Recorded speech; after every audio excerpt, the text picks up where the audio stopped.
Djonai Carrington is on the brink of being dropped by Reebok, and let me tell you what, man, this is not good for Djonai Carrington at all. And then you have this going on as well. Thousands demand Reebok drop Djonai Carrington after brutal attack on Sophie Cunningham. Hold her accountable. I firmly support Reebok dropping Djonai Carrington's endorsement. Djonai Carrington is looking around the room like, oh my God, I've never been in this much fire. I mean, it's getting so bad that now her endorsements are potentially about to pull out on representing. She drops her Crazy Energy colorway athlete-sponsored shoe. It's an Adidas shoe, and less than 1 hour online, it sells out in all sizes. The $50 million deal just evaporated. Gone. All because of 2 words posted online. But on the exact same day, another player's career exploded, signing a massive new endorsement and watching her signature shoe sell out in minutes. This is the wildest, most unbelievable story in the WNBA right now, a tale of 2 trajectories that began with one brutal foul, and it's going to completely reshape how you see the league. Oh, but here it says, perfect. Good job, Reebok, for having a morals clause in her contract and enforcing it by pulling it. Carrington is a bully that the league apparently is protecting. Wake up, WNBA, before someone really gets hurt. You'll get sued because we Americans. /in, /in. Common sense would have told you not to clothesline Sophie Cunningham from hell. Because you want to know why? The backlash you're going to get from that decision will affect your pockets. And I'm so happy that these brands are now seeing what we've been seeing. A whole lot of BS going on from these players. And I'm telling you right now, more players need to lose brand. So let's start with the player who's winning big, because honestly, she's earned it. Sophie Cunningham just watched her very first signature shoe, the Adidas Crazy Energy PE, drop at retailers for around $110 to $120. And what happened next? Complete madness. Within an hour, most sizes were wiped clean from Adidas. Not by the end of the day, not by the weekend. We're talking 60 minutes. Even the extra stock at places like Dick's Sporting Goods and Hibbett disappeared almost as fast. For a player-exclusive shoe, that's not just a good release. That's the kind of number brands usually only dream about hitting with their absolute superstar athletes. And Adidas got it almost immediately, proving they made the right bet on Cunningham's rapidly ascending star power and undeniable market appeal. Sports. In fact, what she said was boys should not play in girls' sports. And you can imagine what happened next. There was massive uproar from people who think that boys should be able to play in girls' sports. So Sophie Cunningham was asked about that, and she said, I said what I said. And when she said, I said what I said, guess what? There was even more of an uproar. Psych. People were all like, you go, girl. By the way, this is what she does when she sinks a 3, which she does a lot, apparently. But that's not all. You know what else people did other than saying, you go, girl? They went out and bought her shoes. These are her like Adidas Sophie Cunningham pink shoes, and you could get a pair, except you can't get a pair. Why? Because they're so /in. Y'all see what happened when this young lady got ejected from a WNBA game the other day for a flagrant foul on Sophie Cunningham? Did y'all see that? She got ejected from the game for that flagrant foul right there, and I'll be damned if that wasn't a flagrant 2. She mugged her. Damn near came across like decapitating her, for crying out loud. That was definitely a hard foul. Make no mistake about it, nobody can argue about it. You can say what you want. We know what we saw. No way around it. The Djonai Carrington foul was clearly unnecessary. It was a flagrant foul penalty 2. It was absolutely positively correct call. It was called the flagrant 2. That's a flagrant 2 every single damn time in the NBA. But here's where it gets absolutely wild. The hype didn't stop, it just sold out. Those pairs, which retailed for about $110, started popping up on resale sites within days, fetching prices close to $270, and they were asterisk selling at that price. This wasn't just a few hardcore fans buying out of loyalty. This was genuine sneaker culture taking notice, treating Cunningham's drop with the same reverence usually reserved for limited edition releases from established global icons. Adidas, clearly seeing the writing on the wall, has been leaning into this moment hard, reposting fan content, pushing the shoe across every single platform they have. Recognizing they've tapped into something far bigger than just a basketball shoe, they've found a cultural phenomenon. Posted white privilege after getting tossed from the game, but says it wasn't about the foul. Can you explain this? No, I can't. When she tweeted white privilege, she did it so quickly, it was almost as though she had the phone in her pocket after this foul and she got ejected. So, I mean, to say she wasn't referring to this play or getting kicked out and saying that the only reason she got kicked out and got upgraded is because Sophie Cunningham is white is crazy. It was a crazy thing to tweet, maybe crazier than to try to act like it had nothing to do with the play. So I have no idea what she's talking about. I don't think anybody can have any idea what she's talking about. /in, /in. But if we are paying attention to what Djonai Carrington did to Sophie Cunningham, it was not a race-based decision. And to call that a white privilege-based foul is to completely undermine the term of white privilege and to also completely ignore the rules in basketball. You hit her in the head, you drew blood, you didn't connect with the ball at all whatsoever. So to me, it was just very ignorant and to some degree asinine by Djonai Carrington to suggest that that call was based on white privilege. Have we seen examples of white players make that same foul and get away with it? Yes. Have we seen examples of black players make that same foul and get away with it? Yes. There was no white privilege involved in that specific call. Djonai, you hit her in the head and you drew blood. Now listen to this part, because none of this incredible Adidas momentum and commercial success happens in a vacuum. Just days before that shoe dropped to this unprecedented level of hype, Cunningham was on the receiving end of a vicious forearm to the face and neck from Djonai Carrington on a fast break. This wasn't some ambiguous play. It was a foul so undeniably clear and dangerous that officials didn't even hesitate, immediately upgrading it to a flagrant 2 after review. Wind up direct contact to the head, a player in a vulnerable position. That's an automatic ejection under the league's rules. Cunningham got up, bleeding and absolutely furious, and the entire league watched this brutal moment unfold in real time. That single violent play is the exact reason this entire bifurcated situation exists the way it does right now. Djonai went to X and responded to Manuel. Acha. He said, I never once claimed that the assessment of the foul was white privilege. That was your assumption. Try exercising your critical thinking skills. Know you studied psych. Furthermore, I'm the last thing from ignorant or asinine when it comes to speaking on white privilege. Do your research on that one. Actually went to school, one of the top universities, might I add, to educate myself on this exact subject. Would never use that term as a rhetorical weapon, knowing the historical and social weight it holds without having the proper evidence to substantiate it. So, in your face, Annual. What I want to know is, then why were you posting white privilege in the locker room immediately after being ejected? Where are you? Randomly sitting in the locker room having just been ejected, thinking about when you posted white privilege, and by the way, tagged the Indiana Fever. /in. But what is that on Djonai Carrington's feet? She got traded, signed to Reebok, and now all of a sudden, she getting the craziest PEs in the league? Sorry, Asia. Or maybe I'm not. We still got beef. We gotta get that closer look. What is that, cow print? She no Doja Cat? Nah, that's gas. That right there is hard. Oh yeah, I'm loving this. The pink laces, the pink hit on the bottom. This is a 10 out of 10 right here. It's gotta be. I love what's going on here. Reebok. But wait, it gets worse for Carrington. Instead of the story ending with a routine ejection, which would have been forgotten in a week, Carrington decided to post 2 incendiary words on Threads mere seconds after leaving the court. White privilege. And then to make matters worse, she tagged the Indiana Fever directly. No context, no explanation, just those 2 explosive words sitting there for the entire internet to interpret.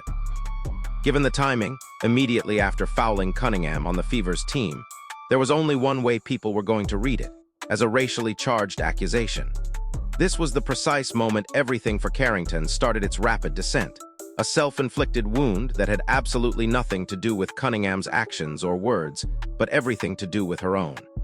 It's here. Reebok is reportedly dropping their endorsement for Djonai Carrington after she attacked Sophie Cunningham. Let's go. Oh my God, it's getting real. It is getting very much real for in the field, for them pockets. That's what I like to see. Pockets getting hit hard, bro. Hard. Because somebody need to hold these players accountable for the stupidity they have been putting out. Because it has been a lot of stupidity. And to add even more salt to injuries, thousands of people are calling for Reebok to drop their endorsement for Djonai Carrington after she attacked Sophie. /in. A lot of people are, getting behind this thing, and Djonai Carrington is on the brink of potentially losing millions of dollars with sponsorship. Here it says breaking thousands of people are calling Reebok to drop. This thing is everywhere, man. This thing is everywhere. So Djonai Carrington, man, on the brink of losing it all, and you just did too much. I mean, a flagrant foul was enough, but the whole white privilege thing, nasty and uncalled. Fast forward and get this. Former NFL player and highly respected broadcaster Emmanuel Acho didn't let it slide either. On his national show, he broke down exactly why the flagrant call had absolutely nothing to do with race. He meticulously pointed out that the foul was upgraded because Carrington hit Cunningham in the head and drew blood, not because of the race of the player who threw the foul or the player who received it. Acho powerfully reminded everyone that hard fouls like that are called across every combination of players in the league, and none of the other ones get labeled with a phrase as heavy and damaging as white privilege. He didn't mince words, calling the post ignorant and asinine, a condemnation that mirrored how a massive chunk of the public watching this unfold were already feeling. To a flagrant foul, penalties too. Since there's wind-up, impact, and follow-through, high potential for injury, players in a vulnerable position. I mean, that's an obvious call. And anyone who has watched this league and any other prior flagrants would tell you as soon as they saw one replay of that, that was going to be a /in. Where this thing gets absolutely bananas is when you start making it into a race and culture war, and the people talking about it are not mentioning 99% of the time that she went back and tweeted white privilege. White privilege how? You made a dirty play. Sophie Cunningham, everyone's putting up clips of her like tackling a player on a drive, defending Caitlin. You say, well, she got kicked out of the game for... Instead of letting the controversy die down, Carrington fired back, which is precisely where the real backtracking and damage began. Her written response, in part, claimed she never said the foul assessment itself was white privilege, that people were making assumptions, and that she attended one of the top universities specifically to educate herself on the subject. The problem, though, is that this response didn't actually explain why she posted those 2 words seconds after getting ejected, while tagging the exact team of the player she had just fouled out. When you get called out on a national stage, and your response is to lecture the person calling you out about critical thinking instead of simply clarifying your original point in plain language, it reads as textbook deflection, not correction. Fair or not, that's exactly how the public interpreted it, and once that narrative sets in, it becomes incredibly hard to walk back. White privilege? You gave her a Batman special. What are we talking about? This is what I mean, right, bro? Y'all have turned the WNBA into the softest, most political, race-baiting league in the world. You got women now having meetings about what does it mean to be a woman. This is why people like watching women's college basketball more than the WNBA. We're constantly seeing the Indiana Fever be targeted by other WNBA players because you guys have made the atmosphere comfortable enough to where they think they can do that. This is like when Angel Reese and her team lied about people making monkey noises at her at the basketball game. Basketball is a physical sport, things happen, but we're not gonna start screaming white privilege because you get caught in 4K. I swear, I don't think any other female sport goes through as much drama as the WNBA. It's like bad girl. /in. When you have one of your players who commits a clear flagrant 2 and then tweets white privilege right after she goes to the locker room, you can't then cry that this is being talked about in racial terms in a culture. She started that. This is a basketball play. The second you go white privilege, and they are talking about it on these telecasts without mentioning what she tweeted. Oh, they're turning into a culture war, turning into a race war. This is our league. Don't let conservatives or the right hijack it. Your player tweeted white. Now, to truly grasp the monumental financial cost of Carrington's actions, you have to rewind to April 2025. This was when Reebok, in a huge strategic move, announced Carrington as one of the key faces of its ambitious basketball comeback. It was billed as a multi-year, multi-million-dollar deal, specifically positioning her as a brand ambassador for both performance and lifestyle apparel, kicking off with their much-anticipated Djonai sneaker line. At the time, this was genuinely seen as a fantastic look for both sides. She wasn't just some random marketing hire. She was a player who had legitimately earned that massive platform through her incredible play and growing influence. That's precisely why this entire fallout stings so much more than it would for a player who was just a face on a box. She had genuinely built something significant here, a foundation that is now reportedly unraveling at an alarming pace. /in. And here's the kicker. Fast forward to today, and reports are circulating everywhere that Reebok is pulling back from that deal entirely. Some reports are even putting the potential value of what she stands to lose north of $50 million over the life of the contract. Brand deals at that elite level almost universally carry what are known as morality clauses, which are contractual safeguards that allow a company to walk away if an athlete's public conduct creates the kind of controversy that could severely damage the brand itself. A hard foul on the court? That's one thing. Teams and leagues handle those internally through suspensions and fines. But a viral, racially charged social media post that a former NFL player is publicly calling out as ignorant on national television. That is an entirely different category of problem, and it is precisely the kind of toxic headline a global company like Reebok absolutely cannot afford to have sitting next to its name. /in.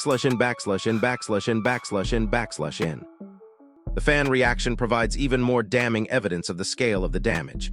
Carrington reportedly set her Threads account to private almost immediately after being flooded with comments, described by more than one account as being clowned online. Screen recordings circulated widely, showing wave after wave of criticism stacking up in real time. This wasn't just a small, angry pocket of fans. This was the overwhelming majority of the response, and it happened so fast and so intensely that she felt the immediate need to lock her page down rather than try to write it out. When a player has to literally hide from her own audience, that tells you the damage isn't limited to one bad news cycle. Contrast this with Cunningham, who spent the season as an outspoken defender of Caitlin Clark, calling out how the league and officials handled Clark's physical treatment, which made her a target for some asterisk criticism, sure, but also transformed her into one of the most talked about, most marketable personalities in the WNBA right now.